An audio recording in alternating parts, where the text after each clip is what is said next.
Hi, Chakeyla. Hi, Margaret. Well, thank you, first of all, for taking your time to talk to Pinnacle Columbus today.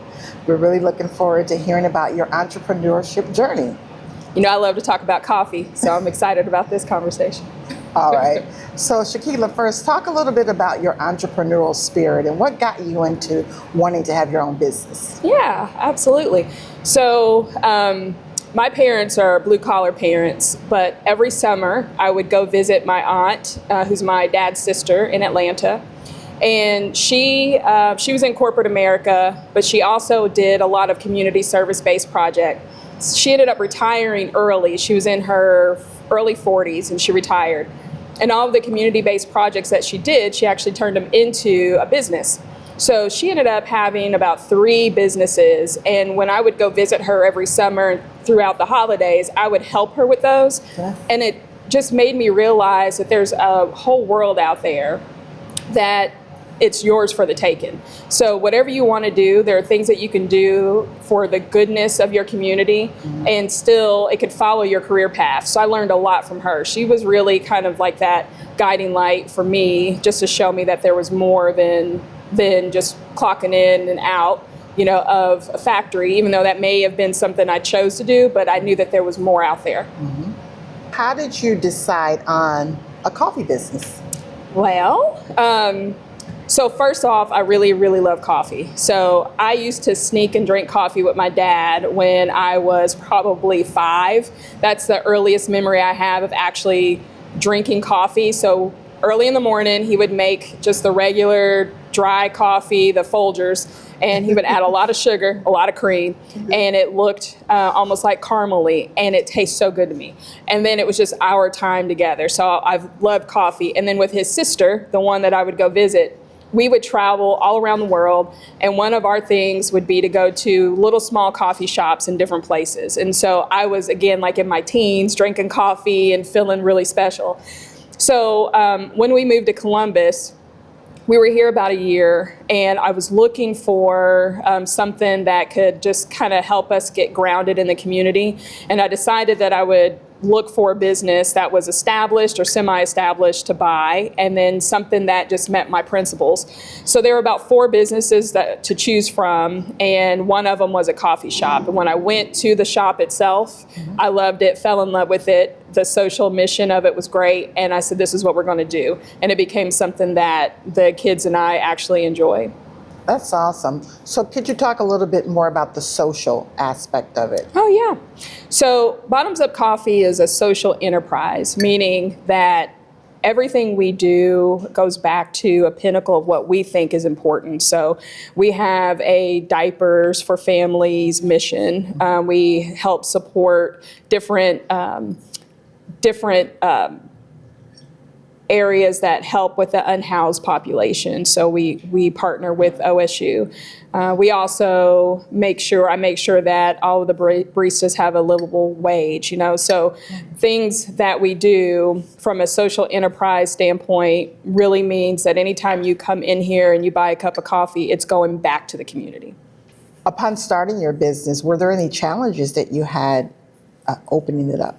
There were. The first shop is located in Franklinton, and beautiful, beautiful shop. It's in a building that had exposed brick, built in the 1900s, absolutely wonderful. There was just some challenges in the area. There's a large unhoused population there, and so we felt like, you know, we would try to do as much as we could, but there's still unmet needs there. And so it became a little bit of a challenge when trying to operate a functional business with just a lot of our unhoused friends that were there, and ensuring that they're getting what they need. So that was one, and figuring out how to balance the needs of the community with operating a business. So that was one challenge.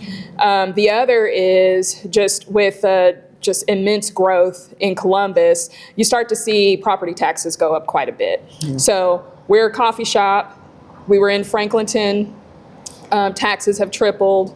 and it's just foot traffic that we're making our money off of, right? So foot traffic was low during certain times. I don't have a drive-through, so those are all challenges with getting people to want to come back out to the area and have that constant flow. So we had to come up with ways that makes people want to come. So we had to make it an experience there. And that took a while. That first year was really rough. And then not to mention COVID. So I literally opened the shop in the middle of COVID, or right when COVID started. So there were a lot of ordinances going around where you couldn't have people coming into your shop. Well, I don't have drive-through. So folks have to come in to get coffee. So we had to come up and get really creative on how you can separate folks, make sure that we are in line, with the ordinances and all the new rules coming out. So those were some challenges. Yeah. Really? Yeah. And so as you think about, it seems like over the last several years, there's really been a lot of coffee shops opening up. And so as you think about your competition, your competitors, what's your differentiator? Yeah, good question. First of all, I love coffee shops. I go to everybody's coffee shop. Okay. I just for the simple fact that I truly love it. And I think Columbus is a really good hot spot for growth. I mean, there's so many great small coffee shops here, and I think shopping local is wonderful to do that. And so when I look at new shops popping up, I don't necessarily see them as competition because there's so many people in Columbus. There's only so many people that you can service a day. So I don't even think that there probably is enough coffee shops. Okay. And we also kind of offer different things. But when I want people to, when they come into Bottoms Up Coffee, I want them to remember the experience. So we aren't just selling coffee, right? We are selling a place that you want to be, you want to experience, and you want to know that what you're doing matters. And so what we try to do is make sure that everyone knows that when they come into this space. And then just making sure that, folks that come in here that may be having small meetings or they're meeting with their friends and families, that it's a good place for them to connect, for them to think, for them to grow their own business or come up with great ideas. We want this to be the place where change happens. Okay. And so that's what we sell. We sell that type of experience with a good cup of coffee too. That's awesome. And so this location is on Mount Vernon Avenue, close to the college, close to downtown. And I know that you have a second location as well.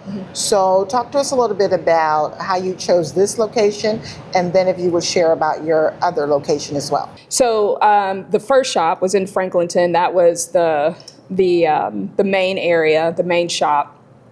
And when I was looking for businesses to buy, I had saved up money to buy. So I had a budget that I was looking for. Okay. And so my goal was to buy a business in cash, have enough money to take care of the SG&A, so salaries and costs associated with running the business, the COGS, the cost of goods sold, all the stuff you need from inventory and things like that, depending on what I was going to buy.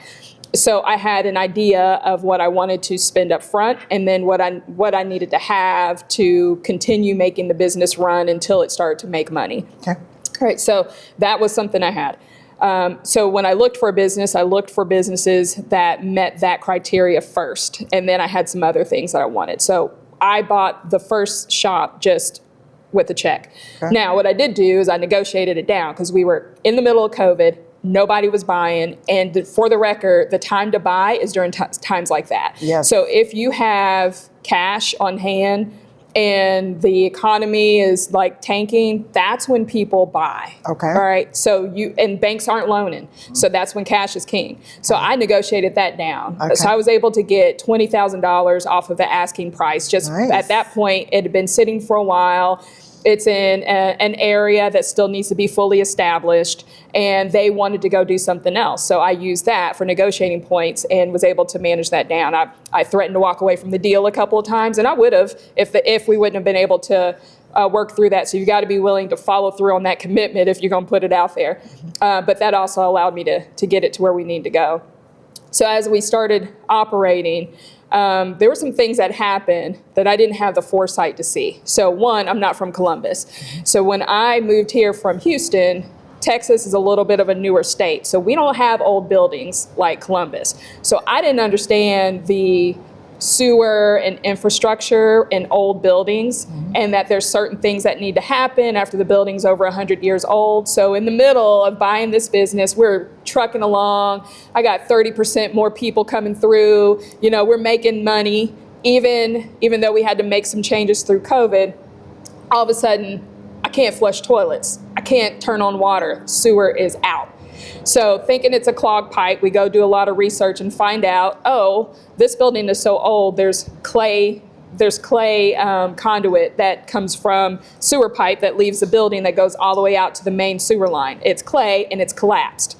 Wow. Oh, insurance doesn't cover that here because the building is old, and only things the sewage insurance covers is if it backs up into your building, and then it covers any material or inventory that it destroys.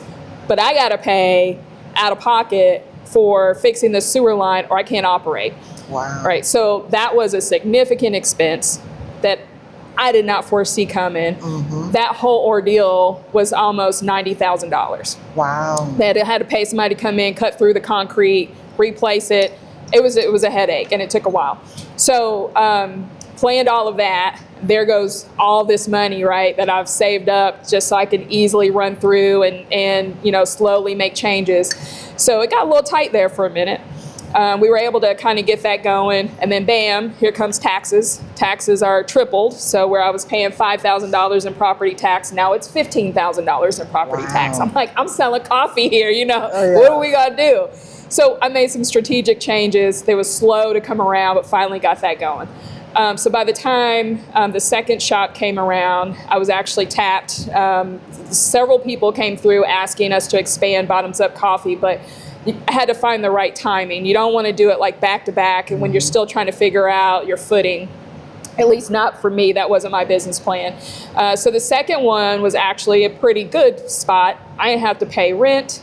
I didn't have to pay anything. They just wanted us in the building. Okay. And so we worked out, we negotiated a partnership where, you know, they said there was no discounts, just charge a regular price. I have a couple people working there. So that was good because that allowed me to figure out how do we work in two different places. And then this was a very low cost option. And then it allowed us to get a little better about operating in multiple sites. And then we were tapped again a couple of years later. Where was that location, second location? Oh, sorry. Yes. That was in Mount Carmel. Okay. So that was actually one of the goals, is to figure out how to get in all the Mount Carmels, and then you'd have all these kiosks. So that's still part of the vision moving forward.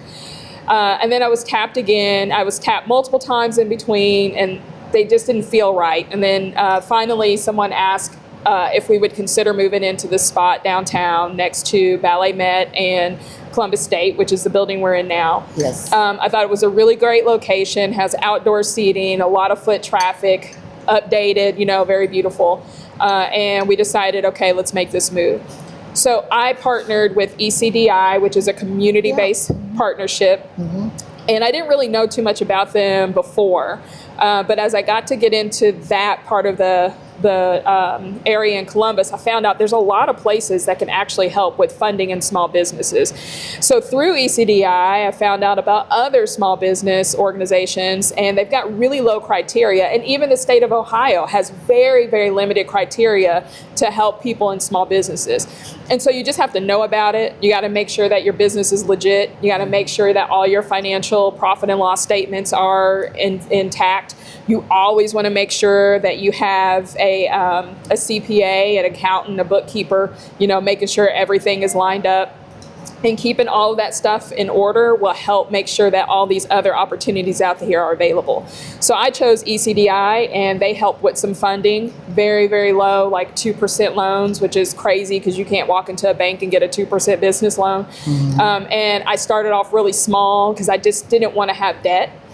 So started off small and then just kind of paid that off as we started the newer location. And so I used that to improve equipment. To also, I wanted to add a liquor license, so I added liquor license, and so I can expand the offering. You mentioned ECDI, so tell us what that stands for and how people can leverage it if they're thinking about opening a business. Absolutely.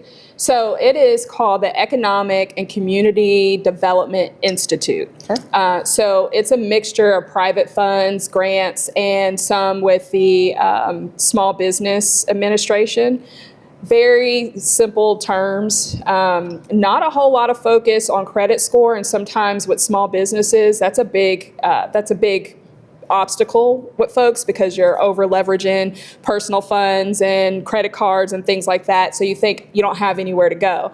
I found that even though that wasn't a major challenge of mine, when we would go through the application, it just wasn't a big deal. Whereas in the banks, it is. So you almost have to have perfect credit in order to even be considered for any type of business loan or have a fully established business. So some of the obstacles that I came across when I originally was just looking for funding was they wanted to make sure that you were fully established for a few years, usually 2 to 3 years, and you've got to have all of your taxes in place. So that first year was always tough.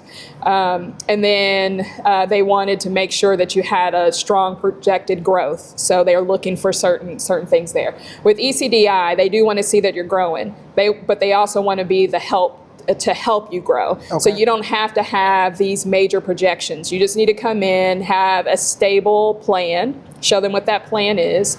You need to show that you're able to cover the debt. So maybe you'll have personal finances or you'll have business finances coming in and you can cover the debt that they're going to have for you. If you have any kind of issues, their representatives are great. You meet them in person, and they'll walk you through. They'll tell you exactly what you got to do. And then sometimes they can find ways around it to help you with that. So it's much easier because their goal is truly to build small businesses in the community. So after filling out the application, there was an interview process. I went to the facility, met up with my finance guy, who I'm actually really close with today. He's like a friend.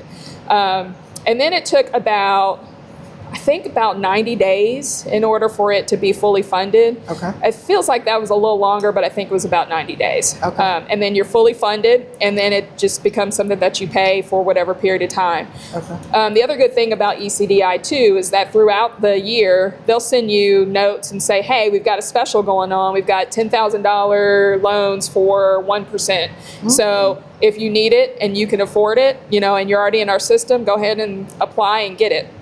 And that's basically free money when you're just 1 to 2%. That's not a whole lot going down. So if you can manage that, you can put it right back into your business and invest it. So I think they've been a really good community partner.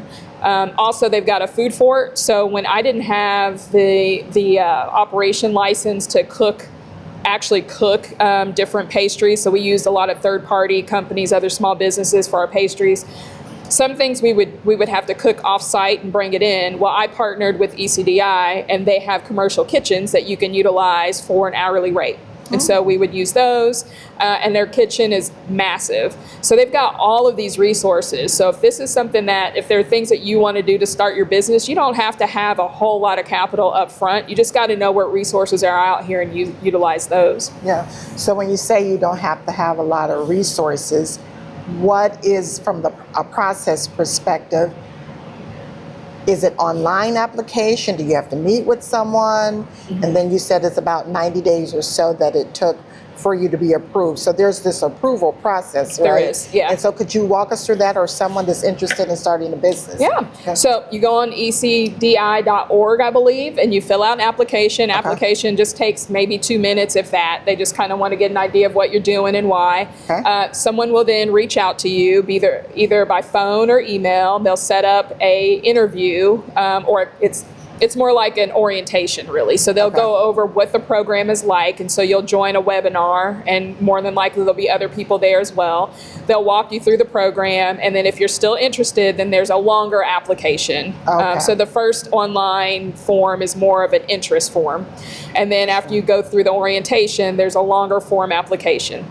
Once you complete that application, you'll get an email from your ECDI representative with a date, and so that date is like not necessarily an interview date, but a meetup date. You'll go to the ECDI building.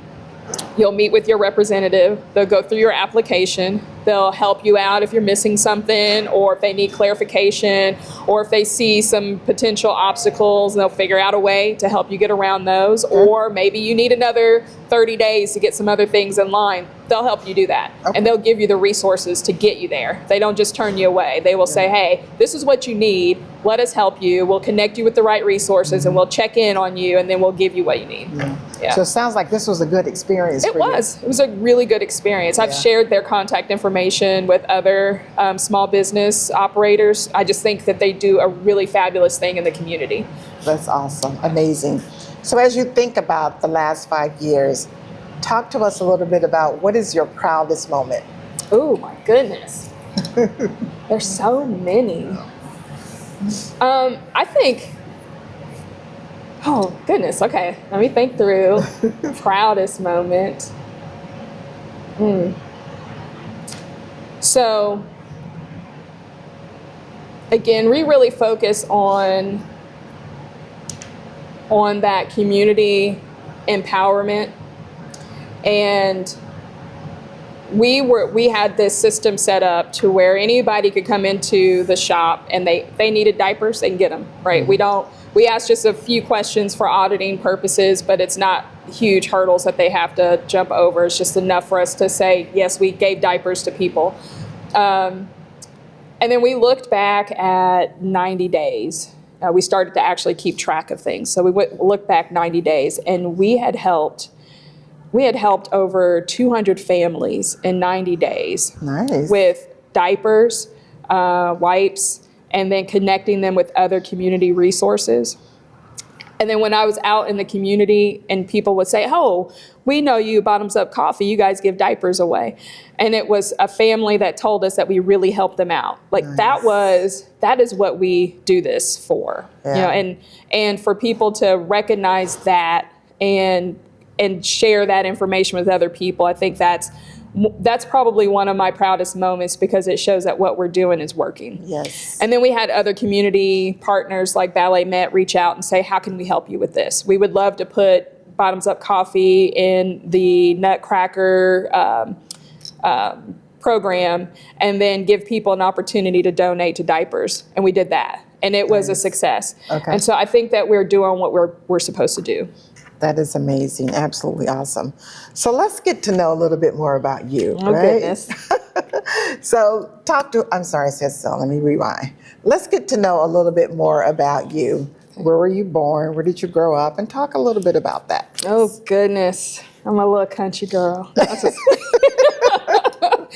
So I am from a really small town in Indiana.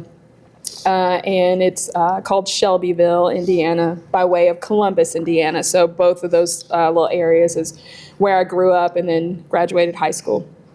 And I spent a lot of time with my grandparents growing up. Okay.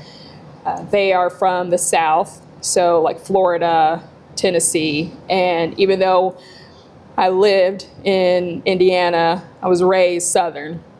So that's the Sunday dinners, even the way they spoke, had the Southern drawl. Mm-hmm. And so I have a little bit of that too, when I speak.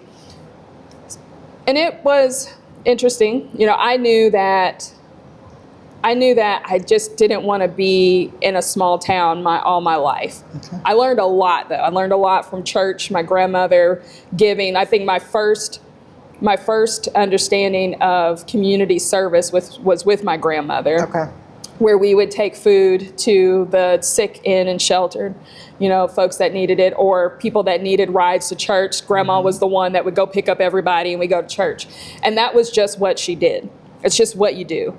And that became a part of who I am. And then, going on to Atlanta with my aunt, that's what she did. And it was just on a larger scale. So it just became a part of my DNA and my fabric. And I eventually decided to go to college. So I graduated high school with honors and nice. Went to Purdue for mechanical engineering. Then I took a job with an international company, moved to Houston, Texas eventually, and then went to Tulane to get my master's. And then I just traveled around the world. I had a family and eventually landed here in Columbus. Okay. So pretty much you knew what you wanted to do or be growing up. You kind of had an idea from the inspiration from your grandmother. So I've heard you say that a couple times, right? That whole entrepreneurial spirit. So you knew not only would you go to college, right, and graduate and go work for corporate, but you still had this spirit of entrepreneurship. Yeah, I did. So specifically, when you think about that, back then you didn't have an idea it would be a coffee shop, right? Right, no. Right? No. So from a timing perspective, did you say, okay, I'm going to graduate from college and then I'm going to go work for corporate or what have you, right? And then did you give yourself a time frame of when you would start your entrepreneurial journey? So I did not, but I always knew I was going to do it. I didn't write it into my 5-year plan. My 5-year plan was more around career and family. But there was always this nagging piece of me that says, when are you going to do this? You know, when you're going to step out and do this? And there's a couple of reasons why. So I was married. And when I was married, my husband at the time created a catering company. So I set that up. And he was the chef, the creative chef. He was not great at the business side. So I had to do all the other stuff. Like he just went to go cook. Okay. And I was a little nervous doing that because you have a partner, right? And you've got different ways of managing, and I didn't know how that was going to be. Plus, I was working full time, and I'd never done it before, and you just didn't really know how it was going to go. And after we did that, I realized, I can do anything. Just stepping out on faith, and I knew I could figure out, because I think I'm a really good problem solver. So I can solve some problems and I can strategize, and I've been able to do that for as long as I can remember. But once I finally did it, you know, it's not as scary anymore, and then you just do it. Yeah. All right. So that lasted for a few years, and then that business was sold off. And then I just had this itch that I wanted to do it again, but I didn't know exactly what I wanted to do. And then that's when this opportunity came up, and I chose this one. And it was still a little nervous because I'm like, oh my goodness, I have employees on payroll. I got, an actual brick and mortar. Yes. I'm in a city that I've only been here a year for. People don't know me, so how are we going to get this going? And so again, you just take it one step at a time. Day one comes and you're like, okay, I didn't die. Everything's okay. We sold coffee today, and then day two comes, and then it just becomes, I can do this. It's just that first step. Once you have it in your mind that that's what you're going to do, you've got your plan already written, because I don't do anything without a plan. Yep. So I went over that over and over. So that's your business plan, that's your financial marketing plan, and you can look at that and I'll know when I'm winning or losing. I'll know quick enough that if I need to change gears, I can change gears and still win. Yeah. But not having that plan is just like throwing a dart in the air. You really have to understand what you're doing, why you want to do it, and what are your markers to tell you whether you're winning. Yeah. And so once we started, and I used this helped me kind of guide and make sure we were making the right decisions. Yeah. Chakeyla, you talked about going through a divorce, right? Working full time, and then also being an entrepreneur. Could you share a little bit about that journey and what it was like being divorced, raising 3 kids, right? And what you experienced and how you navigated to be the successful entrepreneur you are today? Yes, I'll tell you, I was terrified when I was going through the divorce, because it was just going to be me. My ex-husband made it clear when we divorced, he was gone. Okay. So I had to balance my career, which I had a high trajectory and still do, and just a lot going on there. Had 3 small children, and figuring out what I was going to do. So again, once we divorced, it was one step after another, and things just started to fall in place. I have faith. I'm very spiritual. And once that chapter closed, all these other things started to open up. Right? Okay. So I just made myself available for that. And then once I got through that and accepted another role, so we relocated, which was also another big step. All of these things happened within a 2 to 3 year period. Okay. Divorce, relocation. So we're here in a new place. We don't really have a lot of family that we know of here. I'm a now new single mother, and I'm starting a next step in my career, and then a year later start a business. So a lot of change. And I think just with, I was very open with the kids. I let them have a lot of say in what we did and why. And then I slowly started to build a friends group. And then I also saw friends outside, and I relied heavily on them, to help me. I had friends that would fly up and they would just be there for us. So making sure that I had a really good support system in place, that the kids felt like they were being heard and that they were a part of the decision making. And then I would think about them in every decision that I made. Okay. All those things helped make sure that whatever goal that we were trying to achieve could be achieved. And we'd figure it out. And if we made a mistake, we learn from the mistake and keep going. So I didn't let the fear of making a mistake stop me from doing things. Nice. Sounds like you had a really good support system along the way. Yeah. That's awesome. So Chakeyla, what makes you happy and what makes you laugh the most? Ooh, goodness.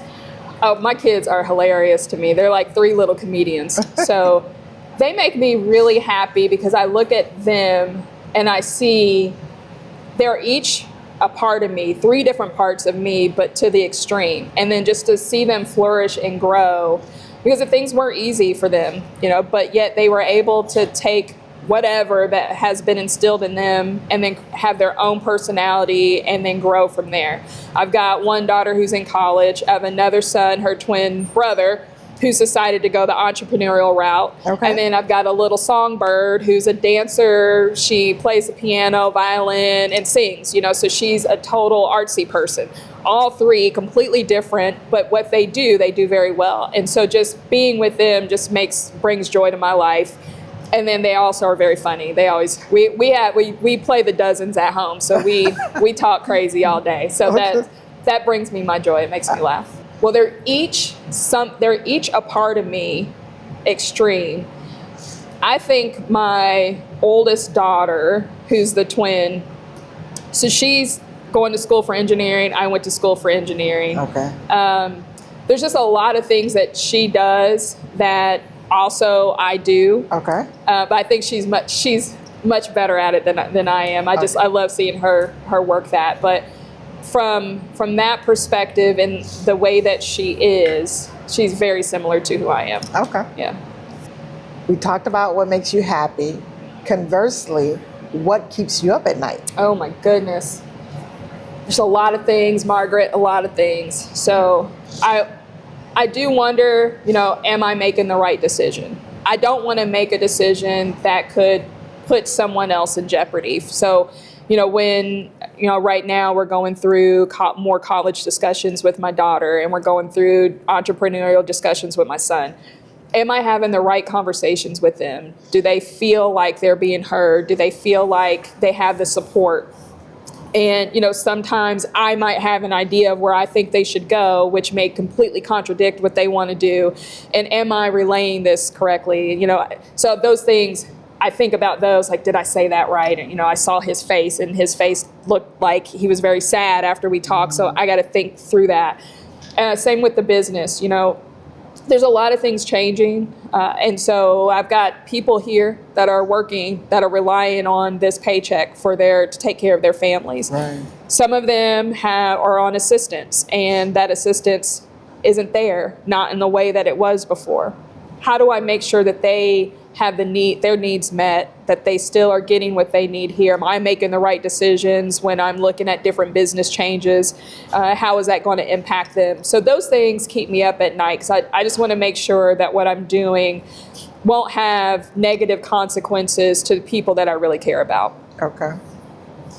And as we think about that, and you think about, wanting to make a difference and making sure you're making the right decisions, who are some of your heroes or sheroes, and what are the qualities or attributes do you admire in whether it's a man or a woman? Yeah, I think there are a lot of people that I look up to. Some in my family. My aunt would be my personal shero. She just showed me that life was possible. You know, she showed me all these possibilities, and I met so many people through her. And I'm from this little country town. Frankly, she is too. She's from a little country town in Kentucky, and then she goes to Atlanta and she does all of these wonderful things. And I meet all these fabulous people through her, and I'm like, my goodness, this is, some people I think have never been shown that part of life before. And I know that was the spark for me. That's when I knew I can't stay here. Yeah. I've got other stuff I've got to go do. I know what's out there. So I think that was a significant change for me. And then, you know, you've got the people that helped pave the way, you know, for us. And just there's so many, it's hard to even bring them up. But you know, Nelson Mandela, that's one person for sure. And just all the things that he went through and still was able to survive and live in a space that he was told wasn't for him, and he made it for him, you know, and brought everyone along with him. Okay. Next question. Are you a morning person or a night person? Tell us why. So I am a night person. I get all of my great ideas sometimes at 3 a.m. in the morning. Okay. In the early mornings, I like that time to myself. I think most people would think I am an extrovert, but I'm a learned extrovert. I'm actually an introvert. I prefer alone time. I read a lot.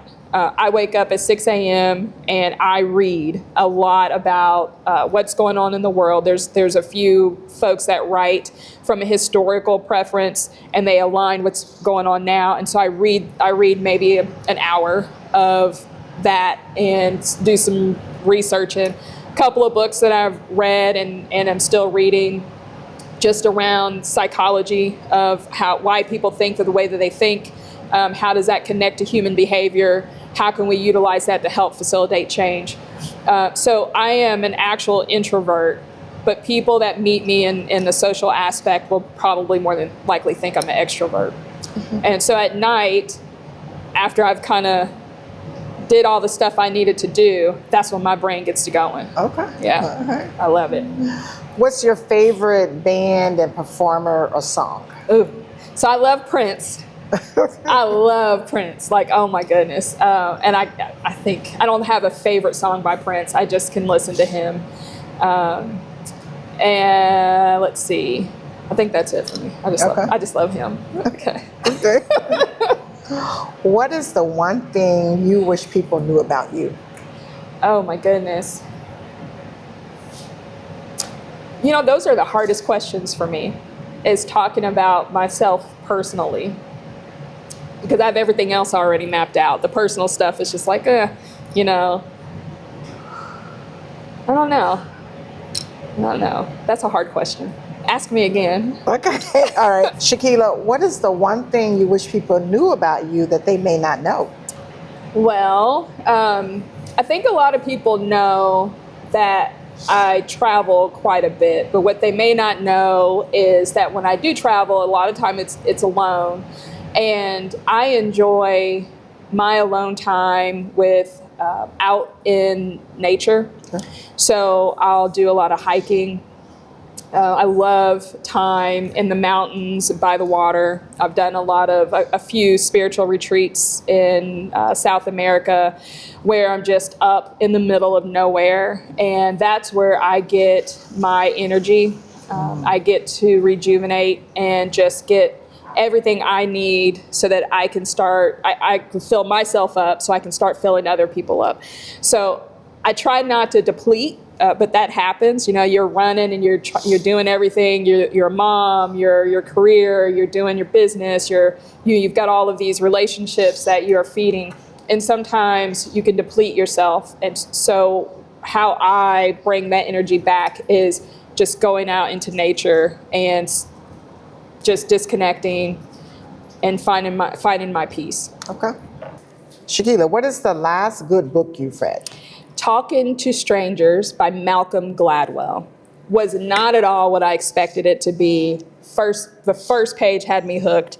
So I love books that give a lot of detail, case studies, and link it to stories, and then has a bigger picture, and that's how he writes. So it was a phenomenal book about where we are in society today, how there's not one reason that we're here. Typically, there's a coupling, there's one event that happened that caused a reaction, and these things together can result in some societal issue. And so he explores all of that back from the 1800s to all the way to Sandra Bland. And I think he did a fabulous job doing it. And I was really upset when I got to the last page because I wanted more. So it'll probably be a book that I'll read again. But that was a really, really good read. Nice. What's your favorite food?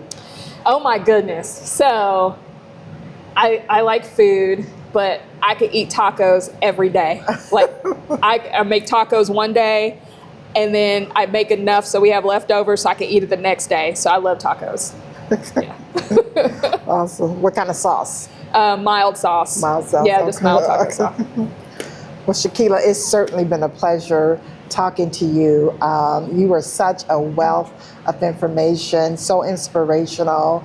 I'm certainly inspired by your story, so I'm sure other people will be inspired. And we really thank you for taking the time to come talk to the Pinnacle Columbus. And we certainly hope that we could come back and continue to follow your story, and that you'll be willing to share your evolving journey with us. I absolutely would. Thank you so much. I enjoyed it. Yes, my pleasure. Chakeyla, tell us where people can find your 3 coffee shops. I'll tell you. Okay. So our main shop now is located at 350 Mount Vernon Avenue, in between Ballet Met and Columbus State. Our Franklinton location is actually being relocated right now. So when that address is available, I'll share that. Okay. And then we've got a small kiosk in the Mount Carmel School of Nursing in Franklinton as well. Awesome. And what are the operating hours? So in our main location, we're open Monday through Saturday. That's on Mount Vernon. Mount Vernon. Okay. And we're open to 3 p.m. every day. 7 days a week? 6. 6 days a week. Okay. We're closed on Sundays. Okay. Yeah. All right. And then in the Mount Carmel School of Nursing, we're there during the normal school hours. So Monday through Friday. And then we close by 2 o'clock. Okay. Yeah. All right. Awesome. Thank you. Welcome.